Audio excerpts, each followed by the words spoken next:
Get ready for success.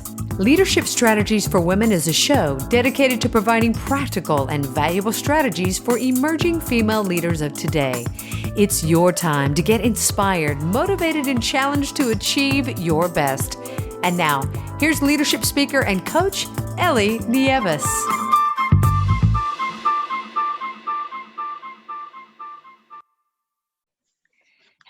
Hello, everyone. My name is Ellie Nieves, and I am a women's leadership speaker and coach, and I'm also the founder and president of Leadership Strategies for Women.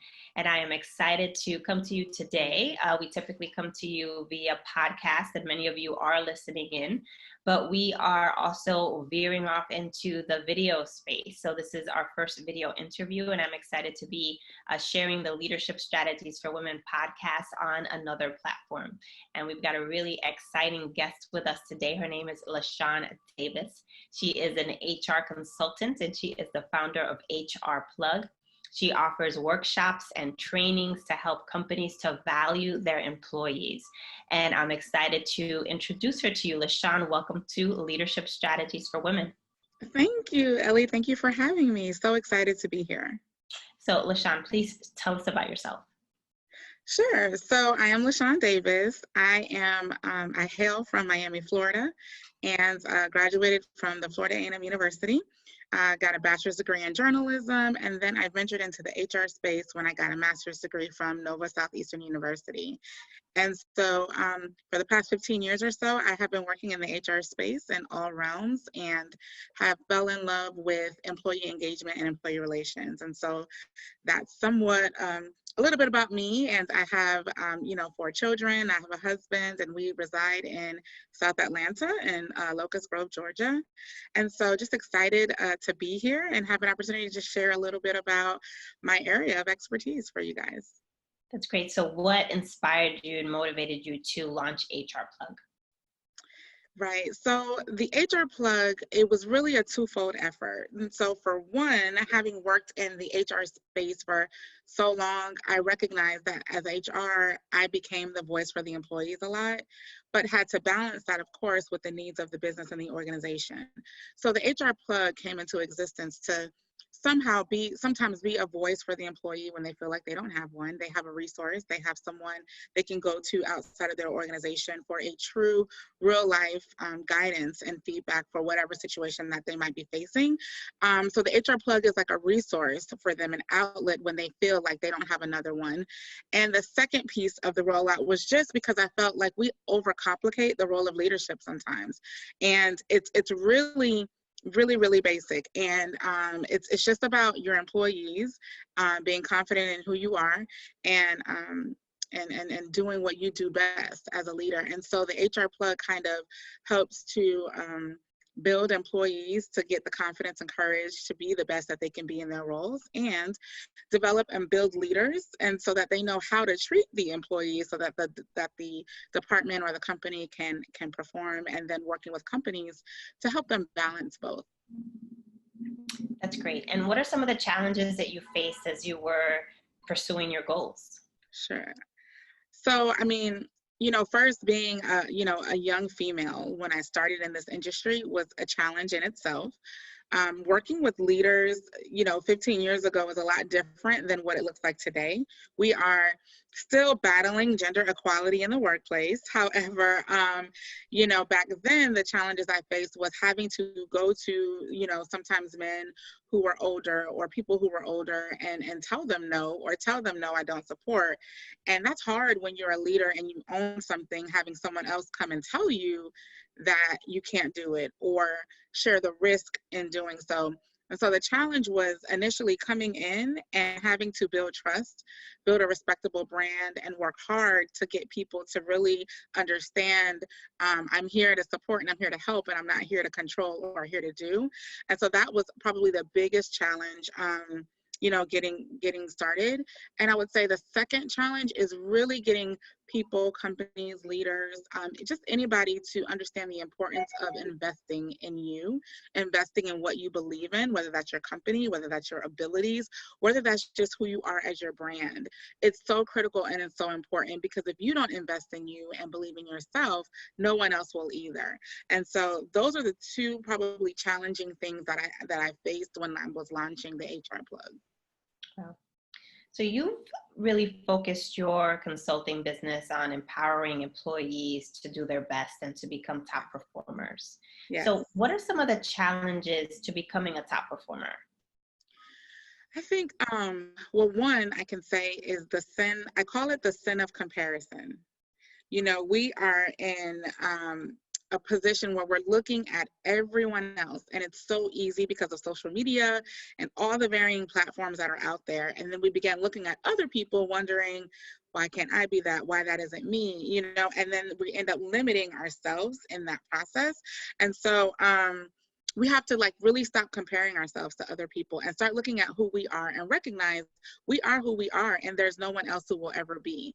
And so once we start embracing that and not comparing ourselves so much to everyone else, you know, we can be better performers. And another thing I want to mention too, Nellie, is that we sometimes are so excited when we're ready to launch, right, that we fail to define our goals, we fail to strategize and then be disciplined in really executing the thing that we wanted to start doing. We have 101 ideas, but nothing has been executed. So it's so important that we really, in order to stay that top performer, stay disciplined and stay focused on what your ultimate and initial goal was, so that you can reach it and that you can face it. And you know, finally, I would say patience. We live in an immediate, I want it now world, and we have to understand the value of letting things manifest, letting things, you know, bask, letting it soak in and marinate before we just jump and want it immediately. And so I think if we focus on being patient, focusing on what our goal is and not comparing ourselves to anybody or anything else that's out there, then you can stay at the top of your game. Wow. So let's talk specifically about women leaders. Sure. What are some of the strategies that women leaders can employ in order to get ahead in their careers? So, there are three things I want to mention here, and the first I would say is definitely network, but don't just network to see what you can get and learn from other people.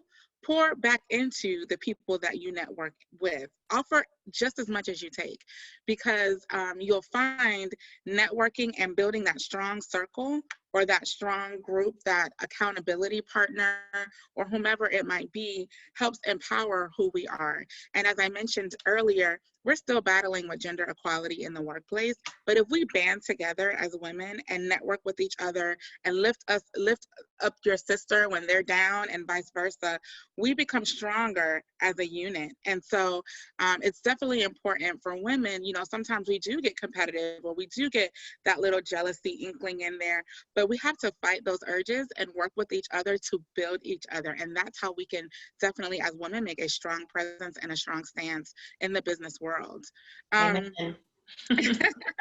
The second thing I would say is, especially for women, because we are, you know, so powerful, we have a superpower in being a woman as itself, that we take on a whole lot, right? We're mothers, we're wives, we're businesswomen, we're all of these things. And then when it comes to the business world, we feel like we have to juggle so many things as well.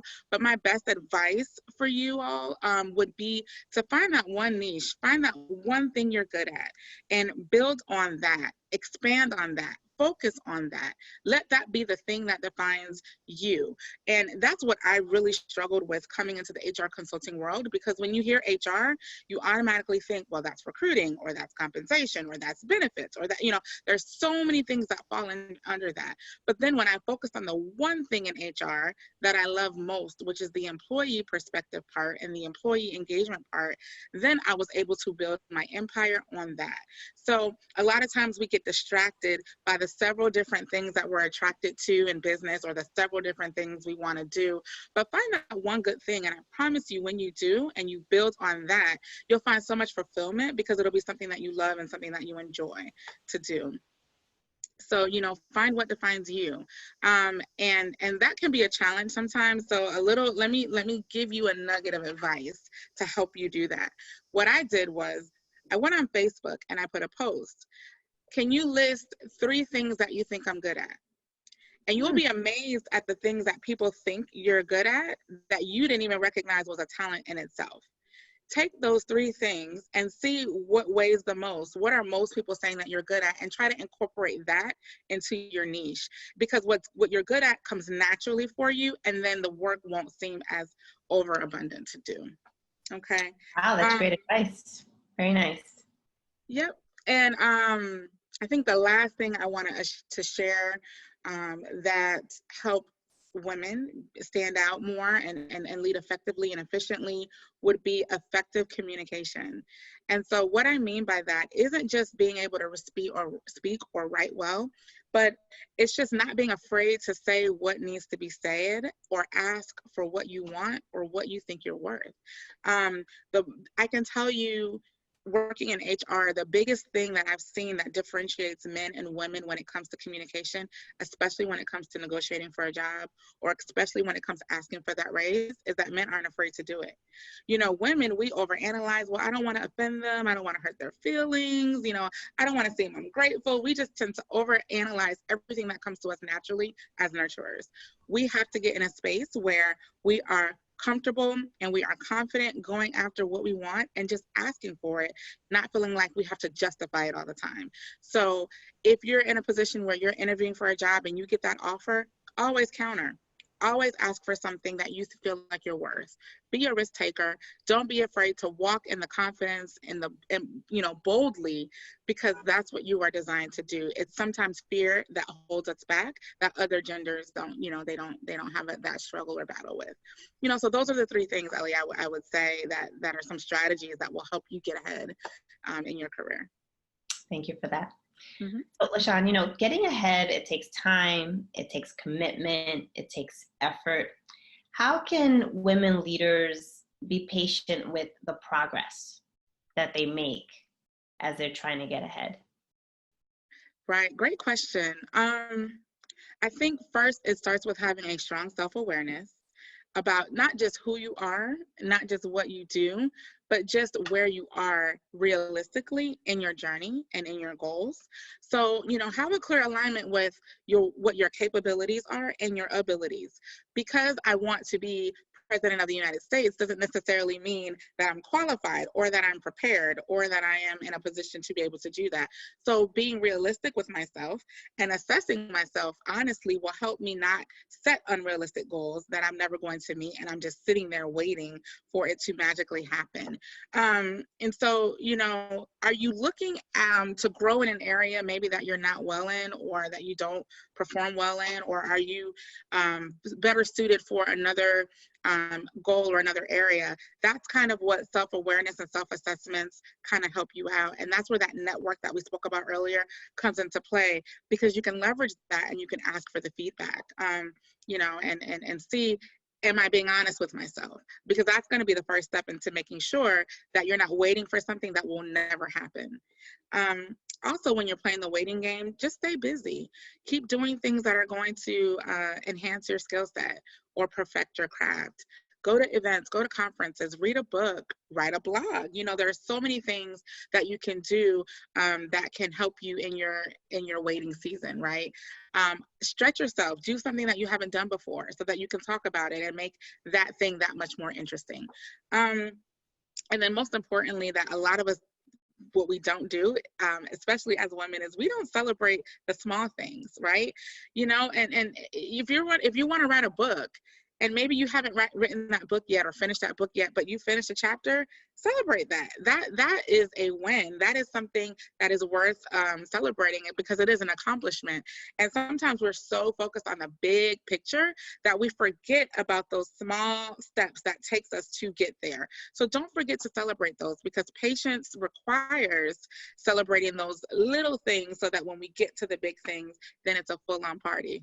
So those are some of the things that I can say while you're waiting. Again, don't compare yourself, stay busy, stay educated, stay practicing in your craft, and celebrate those small wins. That's going to really make it not feel like you're waiting, so to speak. Fabulous. So LaShawn, what is next for you? Wow, so there's so many things on the horizon. I will be actually speaking at a leadership conference next month. It's a women's leadership conference located in the Atlanta area that I'm truly excited about. I'll be publishing actually this week a resource guide that is giving you 25 ways that you can effectively start today being a respectable leader. So be on the lookout for that. I'm also launching a podcast, and it's called Workplace Chronicles, and it's really like an advice column and just kind of talking about and talking through things that thriving professionals want to know or need advice about. They can submit their questions, and I will answer them on the podcast and talk about potentially other things that are happening in the news related to that area that can also give them some advice as well. And lastly, I'm working on a book that I hope to have out and released by the spring. So a lot of things going on that I'm excited about, Ellie, and on the horizon for the HR Plug. That's fabulous, LaShawn. So how can our viewers and listeners get in touch with you? So a lot of ways to connect, and I'd love to connect with your viewers and your listeners so that we can build each other's networks like we talked about earlier.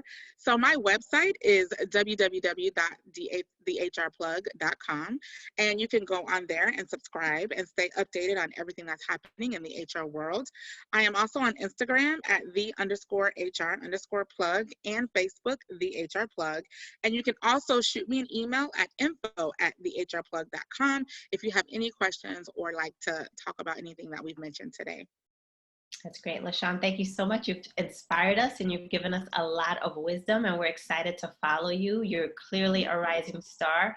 You've got a lot on your plate, and we're sending you a lot of positive love and support. We know that you're going to be a rock star. I so appreciate it, Ellie, and I am so truly thankful for this opportunity and spending time with you guys this afternoon. Thank you, LaShawn, and thank you to all of our viewers and listeners. Until next time, God bless.